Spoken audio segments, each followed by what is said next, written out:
Right, we are there on that page that say your ancestors' influence on your development. That's, I think, number 7. Welcome back.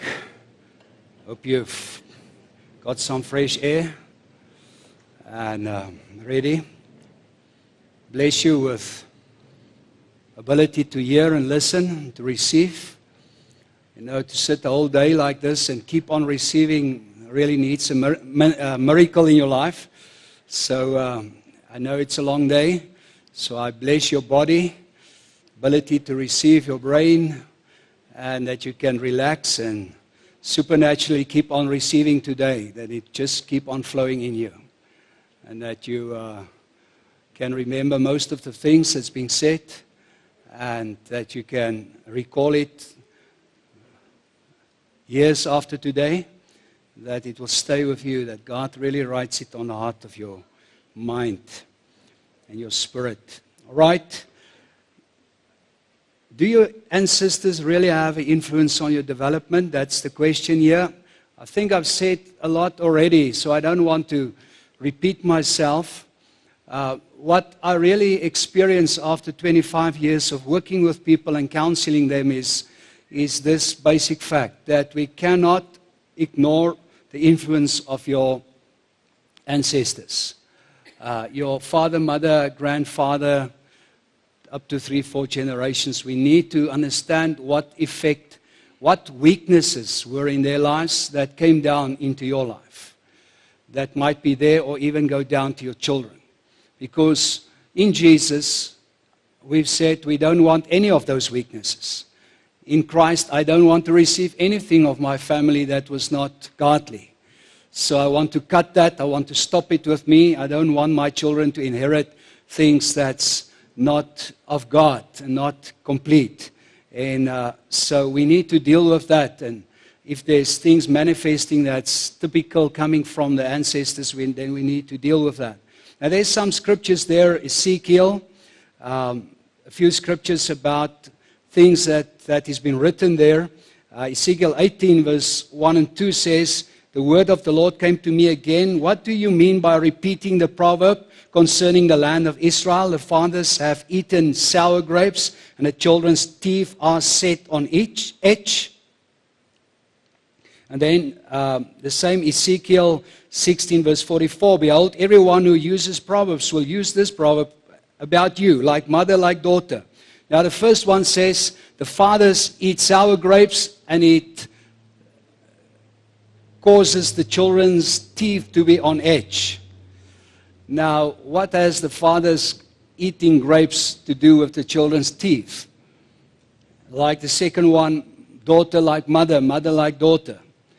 Now, in that portion, if you read it, it's actually prophesying in the next verses that God is going to change this. He said that the fact that your fathers eat green grapes and your teeth is on edge, it means that the sins of the fathers come upon their children. And God says, I want to change this. I don't want you to suffer the consequences of your fathers. And God comes actually in those portions and said, it's being said, it's a proverb in your saying. You know, we have in Afrikaans English a lot of sayings about, you know, die appeltjie val nie ver van die boom af nie, you know, like father, like son. There's a lot of things we say to say the same, you know, about children is just like their parents. And I think most languages have idioms like that just reflect that we actually bind the children to their parents. You know, you get a little Johnny, and little Johnny is running around, and he has a temper on him, and little Johnny is a difficult boy, and then everyone say, he's just like his grandfather. He has his grandfather's name, and he has the same temperament like his grandfather. And actually, to have a temperament, to be short-tempered, to be like this grandfather with the weakness on the grandfather, that's not the attribute you want to see, a characteristic in a child. I mean, why do you strengthen it by seeing it? You have to break that curse over the child. Because you don't want your child to be like his grandfather with his tantrums. You want them to be clean, to become beautiful Jesus boys and girls. So the fact is there, and we need to address that and see it. Too easily we are giving even names of our family that sometimes carry some connection to a curse. And therefore, whenever you use names, family names, make sure it's proper names that's clean, godly, and honors God, and is positive in terms of the child. And therefore, I think there's some good movement, where people come and say, no, I want to give my child a name that has a godly meaning. And to find that and give that instead of just family names. Now, there's nothing wrong with a family name. I'm carrying a family name, and we've used family names. Although, if what I know now, I might have given my sons other names. Those years, when we were young, you didn't know better. I mean, every family member must be named, and your sons and so on. So you didn't know what you know now. So I would do it better if I can do it over. Now, our names is just temporary. Your name is just here on the earth, because one day in heaven, we are going to have a new name. And it will be totally different in terms of that, that your name won't count in that sense. The Bible says actually God is going to give you a new name, a new identity in His presence. I mean, your identity will be in Him, but maybe you won't be called Susanna, Anna Maria, Cookie van der Merwe. You might have a more godly name there. That sounds like heaven. And sorry, I just want to move my laptop. There's water dripping down here. It can be detrimental to my laptop. We are spraying the roof to keep it cool. So I don't want it to rain on my head or on the laptop. Okay, Numbers 14 and Exodus say actually the same thing. They talk again about the sins of the fathers that will come upon the children. And the importance of that. Now the question continuously is, when do we remove the sins of the father from the children? Don't I remove the sins of my father the moment I become a Christian? That's actually when it should happen. When I accept Jesus, put my faith in Him, and there's a born-again experience in my life, that should be actually the time when I actually render powerless my family, cut it out of my life. But because most churches don't do the correct introduction into Christianity, they don't do it well. Tomorrow morning I'm actually preaching on that. What did the first church do with people coming into Christ? And I'm going into a lot of this. What did they do even before they baptized people? Because they were taking people through deliverance and healing before they baptized people. And so the church have moved far away from the things that happened originally in the first church. And so if you accept Jesus and we start the way with you, we can deal with that immediately and cancel every curse. We have an introduction program here for our new members. We call it Encounter at the Cross. And so the moment they come there, one of the first things we do there is breaking curses, breaking the family ties, breaking the influence of bad things in your life as we prepare them for their fullness in Christ. And it's important to identify that and make sure your family links, strings is really cut. It's gone. You have walked out of it. Obvious, there's families that has beautiful traits and characteristics, but you want to, those things that's negative, you want to get that out. I had to work very hard to get the spirit of poverty out of my life because there was a strong spirit. And it's not so much that we don't had food. I mean, we were quite poor as children, but we always had food. But it's a mindset of poverty. And I had to be delivered and healed from a mindset of poverty. I've been raised on dump yards, where the people throw their rubbish away. I went there every week and find some rubbish to take home. And for years and years, I was always going through other people's rubbish to find something I might use. And even when growing up, I was still always, if you have some rubbish in your backyard, I was always seeing, is there anything I can have? And I had to get deliverance in my own mindset coming out of scrap. The scrapyard mentality had to be delivered out of me. And my whole household was a scrapyard. My father was always collecting scrap. I mean, when he moved to the old house home, I had loads and loads of scrap I had to get rid of. He was just hoarding. We call it the spirit of hoarding. Anything he could lay his hands on, he would bring home. It was just rubbish upon rubbish upon rubbish. In one stage, he bought a box full of, let's say, right feet shoes. It's a whole box, just the right feet of a lot of shoes. And if people ask him, why did you buy that? He said, maybe I can get one day the left side. Or maybe there's one day I find people who have only left the right feet, you know. And he kept that box with shoes for over 20 years until I threw it away. And that was typical the scrapyard atmosphere there. Everything we could hoard up was hoarded.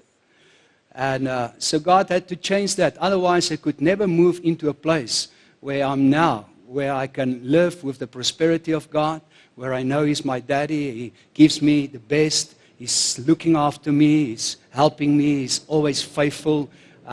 I don't have to live on scrap. I live on what my Father provides for me. And God really had to change my whole mindset. So that's another thing that God had to change. It was not so much demonic, but it was a mindset that needed to be revealed, and I had to discover the lie and open it up and get it out of my life. Okay, let's go to, I think, the next page. All of you were made by a man and a woman, called maybe your father, your mother. Whether you know it or not, you were made somewhere. They created you, and God created you in the womb, but somewhere there was a father and a mother who was having some sex, and you were the result of that.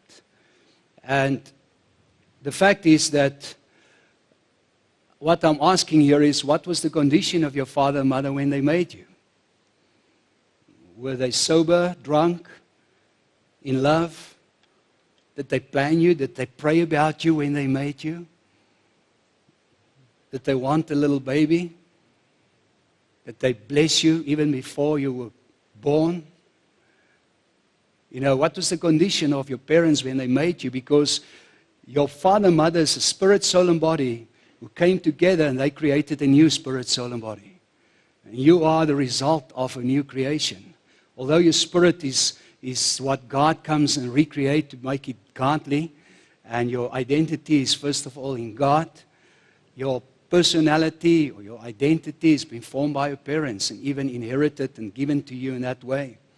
So you see there's a little sperm and an egg cell there on the page, and long time ago, you were a little sperm and egg cell. You know, when your father made you, just one ejaculation of sperms from him was, they say, up to 2 billion sperms in one ejaculation. So 2 billion potential babies was released in one moment. And then 2 billion sperms were swimming to this egg cell, waiting. And it works this way, that the egg cell only receives one out of the 2 billion. The one that gets there first fertilizes this egg that becomes the baby. So the strongest one, and these sperms are swimming. It's like little worms. They are so small you can't see it with your eyes, and they are swimming. It's like running a long marathon race. And they swim and swim and swim, and eventually the first one getting there say, hey, I'm first. And the moment the door opens for that one, it closes for the rest. So 1.9999 million is being cast down the toilet. One only fertilized that egg. Now, so the good news is you have started out of a winning situation. your creation was, first of all, the best sperm among 2 billion became you. So you've been created with the purpose of winning. God wanted the best in you. Still, when you were created, there might be social, emotional, soulish effect on your life. And that's what we're asking here. What was the condition of your parents? Obviously, you can't change your gender, whether your chromosomes, whether you are a boy or a girl. You can't change necessarily your hair style. I mean, you can color it, you can do some things, but you have inherited that from your family. There's certain things that you can't change. Your color of skin, color of your eyes. I mean, you can do some liposuction and put some silicone back in other places. But at the end, you will still look like your mother or your father. And so that's you. Inside of you, the identity, the real person in you, has got actually nothing to do with what you are looking on the outside. The real person in you, that's the godly person, is just using this body for a season. And even that this identity that comes from God, the spirit being that's in you, use this body for a season and allow certain parents to raise you for a season. And they're supposed to raise you as a godly man and woman. And if they don't do it, God is still there to heal and restore you so that you can fulfill your destiny. Your parents is only there for a short season to raise you. When they finish that, it's actually finished with them. Because you were supposed to release to become a new generation going on. And my parents only had the privilege of raising me, and they had only about 19 years to invest in me godly nature. And somehow they did not succeed in all of that. When I was 19, I was very terrible until I met Jesus. But the fact is, after that, I was on my own. It's not my parents influencing me anymore.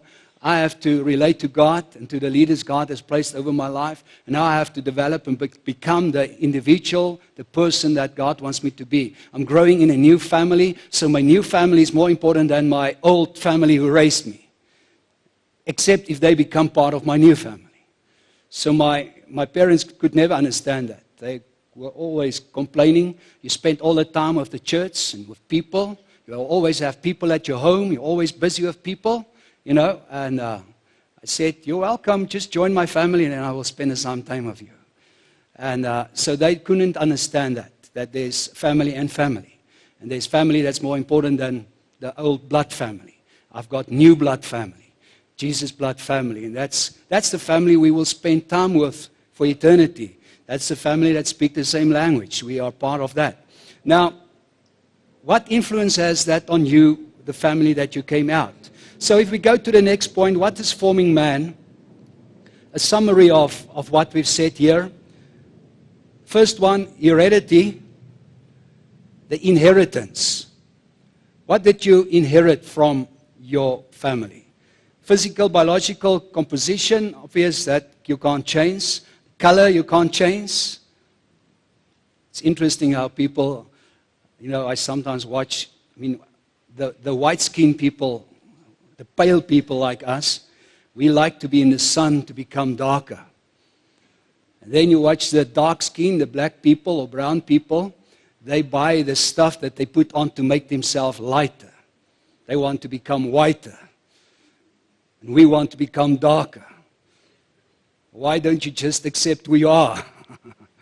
We are never, you know, we want to change. We want to be someone else. You don't like your hair this way. I was always complaining about my hair. I didn't like it as a child because it was always standing in different directions. And I wanted straight hair, and I wanted this, and I wanted that. And, you know, instead of just learning to accept yourself and love yourself, and God has made you perfect and beautiful just as you are. And if you can accept yourself, other people will accept you also. The acceptance of people for you is determined by your own acceptance of yourself. And you can get people, I watch some people, in a world or in a fleshly way, they are not necessarily most beautiful people. They don't look well built necessarily. They are, they won't win a beauty competition. But they love themselves so much, and it causes everyone to love them. People just like them, to visit them, to be with them, and they don't care about actually how they look, because they have accepted themselves. And then you get others that is always aware of the fact that I'm not good enough, and I don't like myself, and actually then you see people don't like me. And what you feel is actually what you are reflecting to people. And many people come to places or churches like this to find acceptance, because they are so in lack of acceptance. And let us just make one little mistake. Then they say, oh no, they don't like me, and I go away. And because we have to perform just to keep you okay. I have to phone you every week just to make sure you don't run away. And then you put pressure on everyone around you instead that you become easy. And healthy people are easy people. They are relaxed. They are a blessing to have around you.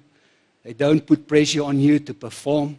You don't have to do things just to satisfy them. That's healthy people. But many people are not like that. They are dominating, manipulating. They are hard on the hand. You have to pat them all the time. You have to tell them all the time, okay, it's all right, it's fine. Otherwise, they feel you reject them. But that's just a sign of brokenness, pain inside. Then you inherit also some personality characteristics and spiritual inheritance. That can be godly or evil. And if your parents had some demonic problems, the children might inherit that. You can even inherit it from your grandfather and mother. One of the great examples I saw of one of the guys I ministered to was he had demons in his life that manifested in a church meeting. He was studying for a pastor, so people were praying for him, and he manifested and broke everything around him. So they brought him to me, and his parents were, great church people, leaders. He was studying at the Bible school. And he came, and his parents said, there's something wrong. He's full of demons. He just broke the previous night the whole house down. And so I ministered to him to get the demons out. And to make a long story short, the main demon in his life came from the grandmother. And Oma, called itself actually Oma. And the interesting thing was, his mother was pregnant with him when the Oma died, when this grandmother died. And when the grandmother died, the demons of the grandmother didn't go into the mother, it went right into the baby. So it skipped the mother in that way and inherit or get into the baby. And when this baby was born, he had all the sickness of grandmother, skin diseases, confusion in the head, all the things. He was a confused little boy all his life. He actually met Jesus, became a Christian age of 12, wanted to work for God, went to Bible school after school, and still this thing was in him. And it was a lot of strong demons. It was not little things. The Oma was involved in spiritualism, and when you have spirits helping you, it's like witchcraft.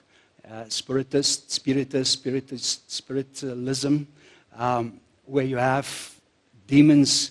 They will say it's Holy Spirit spirits, but it's demons. They work with demons. And a lot of people, even people who are acknowledging angels, are working with demons. The angels, they call it angels, are actually just a bunch of demons. Most movies that you see with angels are just demons, and they operate with the demons. And it's not real angels. It's fallen angels. And so it was just interesting in this boy to see he's carrying the demons of his Oma that he got as a little baby. And casting that out, I remember the next week he came to see me again. He said, Pastor, I don't know myself. Since this stuff is out of my life, I'm so different. I don't get angry anymore. I always used to hate everyone around me. I couldn't handle pastors and leaders around me. Obviously, it's all the demons. He said, I always cursed. I wanted to serve God. I was cursing continuously. And all these bad things that came out of his life, he thought it's himself. And when these demons left, he was just, it's like empty. He said, it's now so easy. He wants to hug everyone and love everyone. He said, I could never do this in my life. I could never put my arms around anyone. Now it's so easy. Just because the hatred and stuff went out of him. Number 2, environment. Let's take an example quickly. Let's say we take an identical twin. And obviously it won't work like this, but I know there's a movie being made nearly like this. We take the twin, and the twins end up in 2 different homes. The one ends up in a godly, beautiful home where this baby is being taught all godly principles, life, motivation, values. And this other baby ends up in a house of an alcoholic, prostitute, people with no values, no godliness. And this baby was raised up, with all the wrong stuff, start drinking at 7, addicted on drugs in 13, and messed up his life, raised in the environment.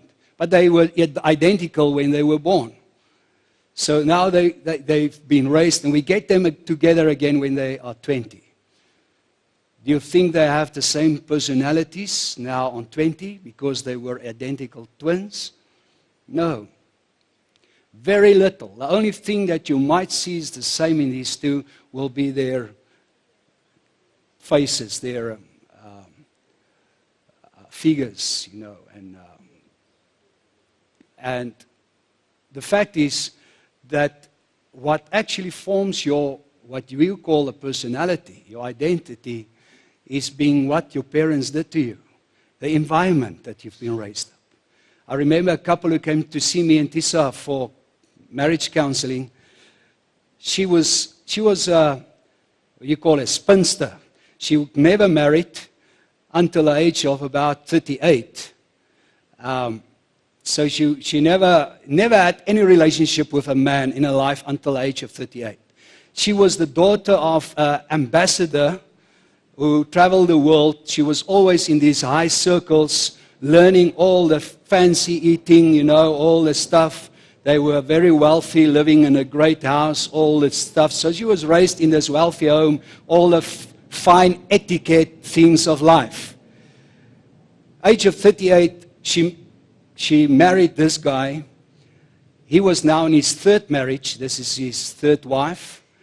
He was raised in Hillbrow, in the streets, those years. His life was fighting. No manners, nothing, no etiquette, nothing. And they got married.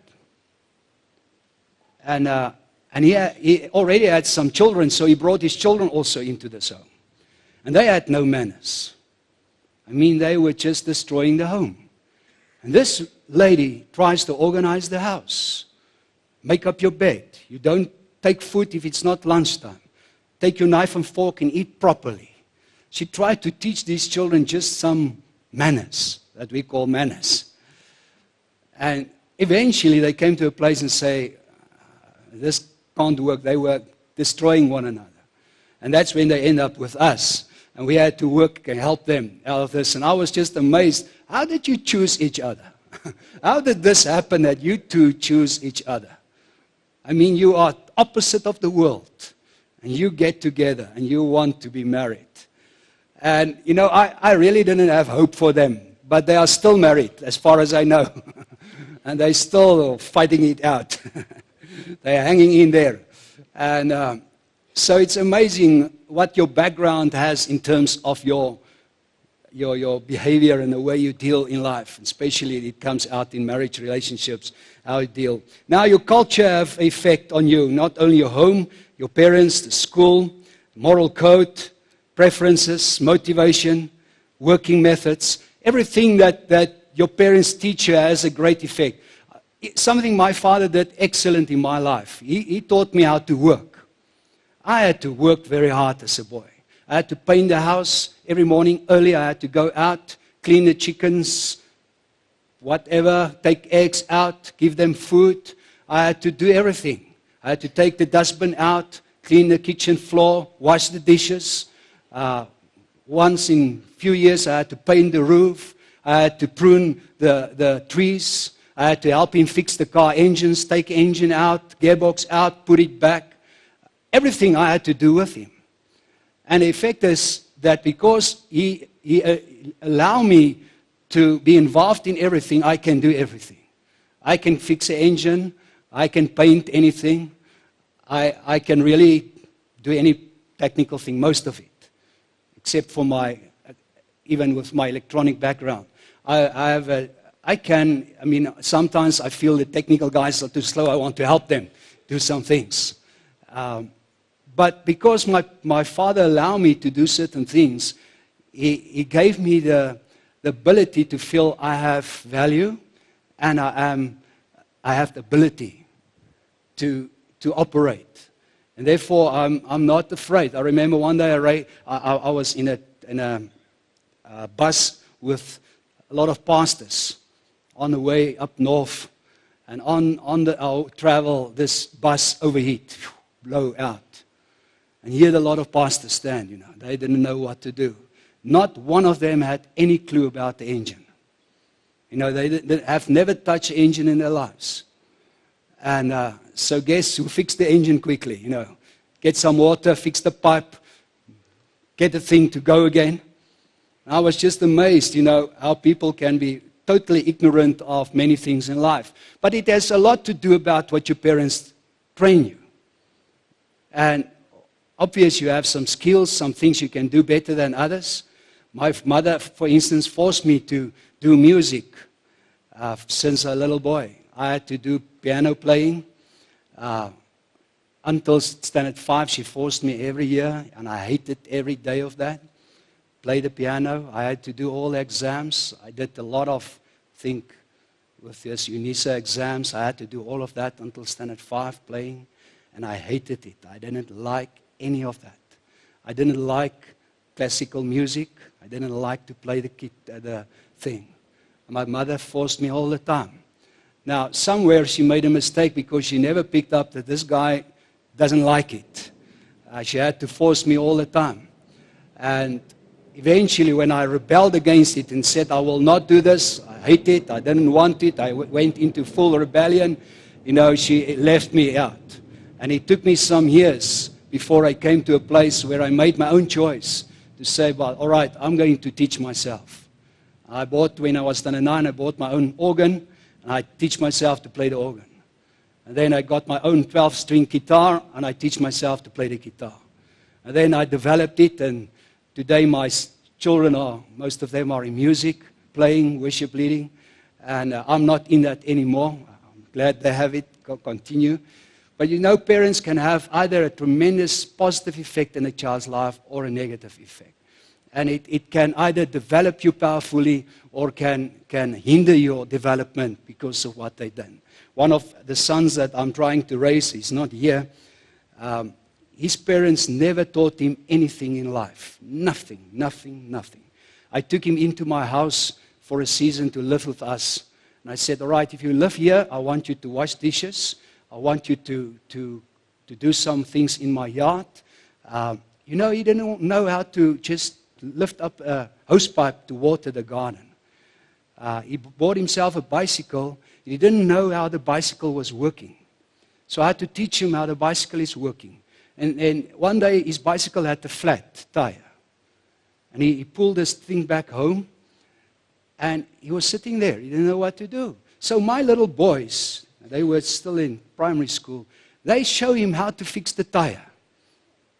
Brought him some spoons and stuff and took that tube out, got us the patching solution and fixed the thing. And this guy was 30 years old, didn't know a thing of life. His parents never raised him, never trained him in anything. And I was just amazed how parents could just miss their purpose in someone's life.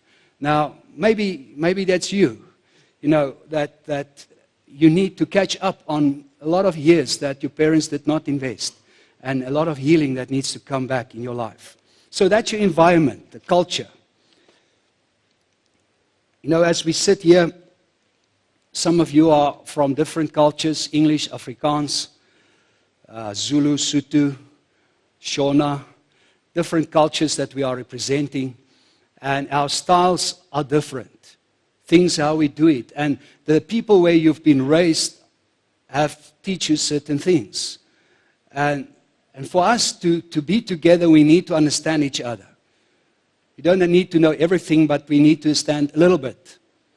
You know, there's some things years ago when I was one of the first guys here in Kempton Park who started with non-racial meetings, getting different races in one crowd years ago, and I was in a lot of trouble those years. And one thing, you know, I was just interested how our cultures are different. You know, in my culture, a man may not walk in front of a woman. You always allow the woman to go first in the door. But in most African cultures, a man must walk in front because he must get the danger out and open the way for the woman. And so for us, if a man is walking in front of the woman, it's very insensitive. In the black cultures, I mean, the opposite is. And the same, you know, handshake. For the white people, we shake a hand by pressing it. And I think that's a real handshake. In the African culture, it must be a soft shake. Because if you press, it means you are angry, you don't like this person. So it must be a lovable, soft shake. And, I mean, our cultures are so, and I can give you a list of things that we are totally different. And we don't understand each other, so some way we need to understand. So even in the way of life and things, now you get, you know, one couple we counsel was a German guy married. No, the lady was German and he was Spanish. And these two got married. And they went with us on a weekend marriage seminar. And I've never seen two people so different. I mean, everything in life, they operate totally different. The Germans, I don't know if there's Germans here, they can either be precious, dynamic people, or they can be very difficult. And the same for Spanish. I mean, the same we say with Afrikaners. We can be very difficult. And so I was just amazed how these people were living in two planets. And you find that people, and then you get sometimes people marrying over culture lines. They're marrying cross-color-wise, and it causes a lot of friction and pain because we are living so far away. And our whole personality is functioning from where I'm coming, the way I raise my kids, and the way we deal with that. So those things have a lot of effect. But let's get back to your identity. When I go down to Cape Town, we've got the church there in Cape Town, and I'm there often.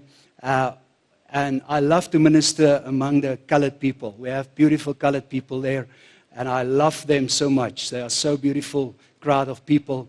And one thing I've picked up with the colored people is all of them are abused, were abused, being revealed to addiction in their lives, to alcohol, abuse, sexual stuff, all of them. I mean, if there's 1 out of 100 that was not in that, it's a miracle. So they all need healing in that area. So I'm talking about a cultural pain or problem. You find groups of people that needs a cultural healing.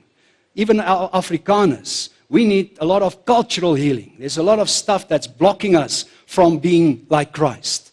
And we need some stuff to become out of our minds. Our ancestors were fighting since we came into this continent. We were rebelling and fighting all the time. And that rebel attitude is a response because of inferiority that we want to control. Inferiority means I feel worthless, but I want to control everyone. So I need healing. We need healing as a culture to come to a place of being like Christ, to love. We are actually called into Africa to love, to change Africa through love. And that's why we are here. And if you're not here to change Africa through love, then find another place. But we are here to love Africa into the place of Christ. And I'm here to heal this continent and be part of this forever. I'm born here, I'm an African, and so I need to love the people with God's love. And I can keep you a long time busy with racist things in my head that I had to get out. I mean, my greatest fight was not about black, it was about English. I hated the English with a passion. Because, you know, my grandfather was fighting in the war against the English. And I always said as a boy, you know, what my grandfather didn't finish, I will finish.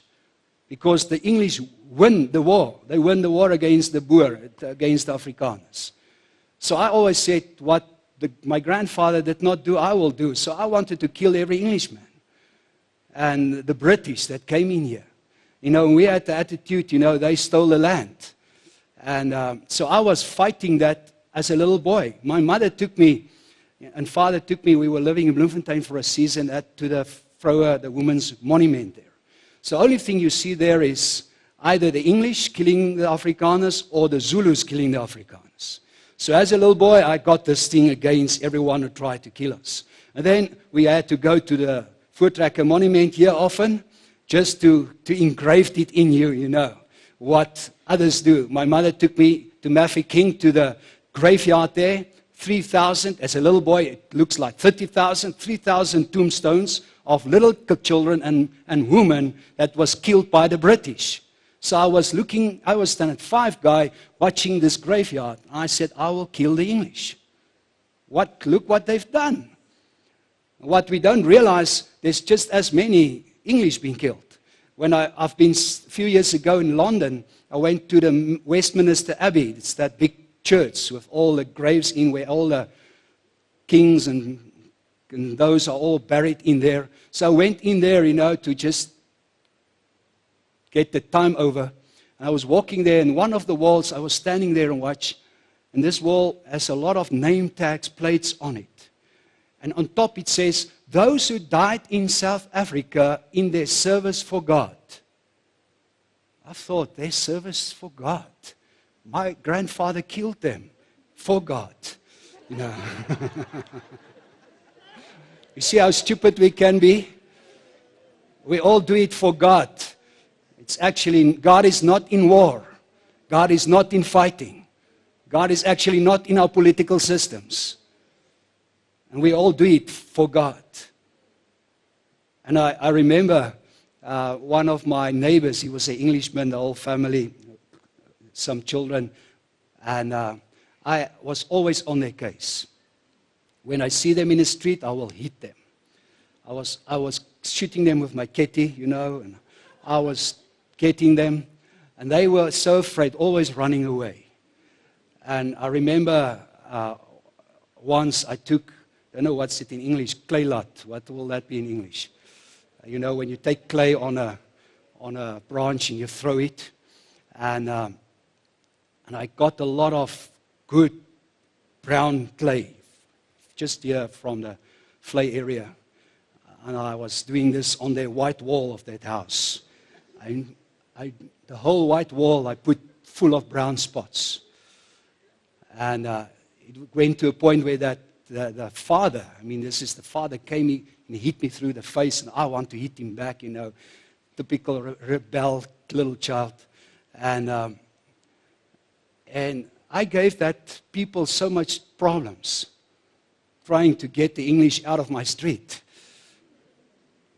And I was telling the story a few years ago.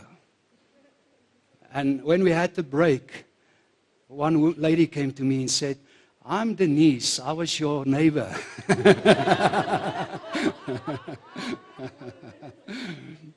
And just a few weeks ago, I ran into the guy, we are friends now, who was he was my age. I hit him so many times. And he honors me, at least now. We have a good relationship. I try to get him back to God. And so it's so stupid what parents can do to your mind. And I hear many father, mothers, what they teach their children about colors, races, things. It's terrible what you hear. And that's why we have this stuff in our country. It's because of what parents do to their children. And children are, they are walking with opinions and ideas of things. They don't have a clue really what is going on, even of the young ones in political things.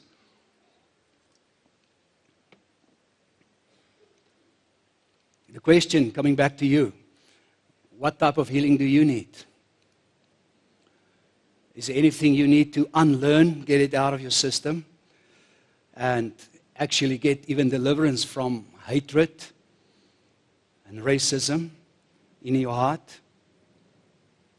There's Muriel sitting here. If I can pick on Muriel for a moment. She's working for me for how many years? 14 years. All her life. She's part of our team here. I got her in the 80s, 87, in the street. First time in her life that the white man held her in arms. And the hatred she had to white people, God used me to show her the Father's heart, help her to be delivered. Now I'm saying it, that's what we all need. I've healed and helped so many people coming out of their hatred and their feelings about colors and others. And it really is difficult. It irritates me to see racial tension. Therefore, that's why this church must be an example of unity. While we are so different, we can function as one. We all have the same Father. We are saved by the same blood. And in our spirit, we become brothers and sisters. We are one. Now, we need healing in that area, and I'm sharing that. I believe there's some of you that must allow God to come in that area. So maybe I mustn't say more about that. Let the Holy Spirit do the rest. On the next page, let's just go to what is said there at those pictures. You see there's, what do the following characters reveal?